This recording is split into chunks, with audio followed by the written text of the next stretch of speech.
हैं बिहारी पसंदे बनने जा रहे हैं। और किन अज्जा की ज़रूरत होगी, एक तो यकीनन आपको चाहिए पसंदे, और बहुत अच्छा है अगर आप बुचर से कटवा लें। और अगर आप ख़ुद काट रहे हैं या बकरा ईद के गोश्त से बनाना चाहते हैं तो फिर हल्का सा जब गोश्त फ्रीज़ हुआ हुआ हो उस वक्त आप उसकी कटिंग कर लें तो काफ़ी इजी हो जाएगी। अच्छा, इसमें जाएगा लेमन जूस, दही हम इसमें शामिल कर रहे हैं। इसके साथ ही इसमें जाएगा कुटी हुई लाल मिर्च हम इसमें ऐड करने जा रहे हैं। इसमें सरसों का तेल हम शामिल करेंगे। वैसे बिहारी पसंदों में ऐड किया जाता है या बिहारी कबाब हो गए, लेकिन बहुत सारे लोग हैं जिनको सरसों के तेल की हीक अच्छी नहीं लगती, तो आप इसको ओमिट कर सकते हैं। वैसे अगर हम हेल्थ के पॉइंट ऑफ व्यू से बात करें तो बहुत अच्छा रहता है सरसों का तेल नॉर्मली घर में खानों में इस्तेमाल करने के लिए, और सर में लगाने के लिए भी बहुत अच्छा है, तो ज़रूर इस्तेमाल करना चाहिए।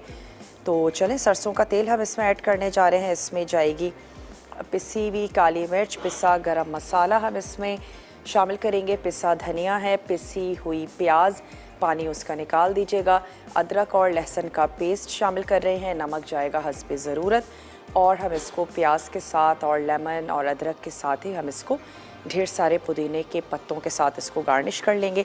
रात भर आपने इसको कच्चा पपीता भी लगा के रख देना है, उससे तो फिर बहुत ही ज़बरदस्त से आपके पसंदे तैयार होंगे। एक तो वो पतले पतले पारचे हैं, फिर आप उसको कच्चा पपीता भी लगा देंगे तो बहुत ही सॉफ्ट और ज़बरदस्त से तैयार होंगे। तो चलें हम इसमें अज्जा ऐड करते जाते हैं। दही सबसे पहले तो इसमें शामिल कर देते हैं, और उसके साथ ही बाकी के मसाले भी। गोश्त को मसाले एब्ज़ॉर्ब करने में थोड़ा सा टाइम लगता है। अगर आप ओवरनाइट नहीं भी रख रहे हैं तो 6 घंटे तो आप ज़रूर रखिएगा।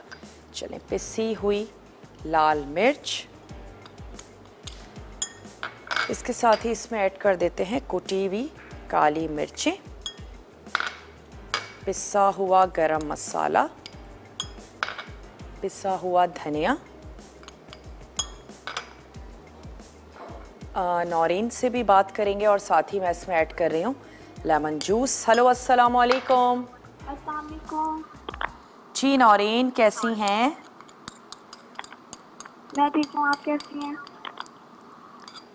टीवी का वॉल्यूम कम कर दीजिए। मैं ठीक हूँ, आप कैसी हैं? मैं बिल्कुल ठीक ठाक हूँ नौरीन। टीवी का वॉल्यूम आपने बंद कर दिया? जी।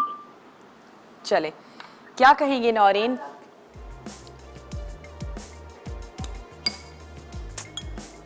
ओहो, आपकी कॉल ड्रॉप हो चुकी है नौरीन। हमने आपको कितना समझाया।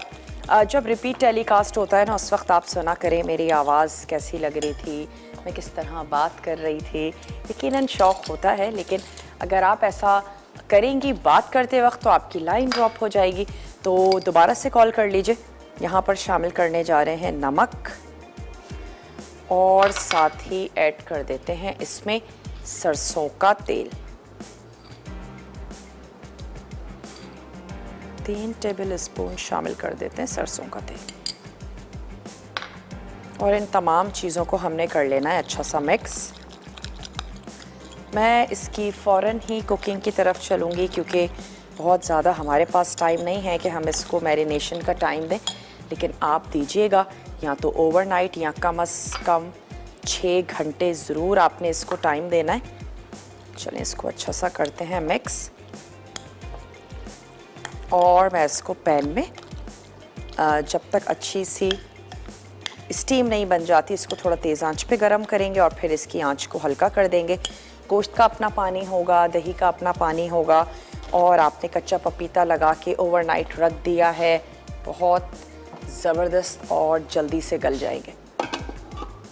चलिए, एक अदद ले लेते हैं कढ़ाई, और उसमें ये मसाला लगे हुए जो पसंदे हैं ये ऐड कर देते हैं, और इसकी कुकिंग की तरफ चलते हैं। दाल ढोकली का जो आमेज़ा है वो भी हमने तैयार करना है। दाल उबलना शुरू हो गई है, भिगो के रखेंगे तो पक भी जल्दी जाएगी। पिसी हुई प्याज, अदरक लहसुन, लेमन जूस, साथ ही हमने इसमें ऐड किया पिसी हुई काली मिर्च, लाल मिर्च और नमक आपने ऐड कर देना है हस्बे ज़रूरत। चलें, एक अदद स्पून ले लेते हैं।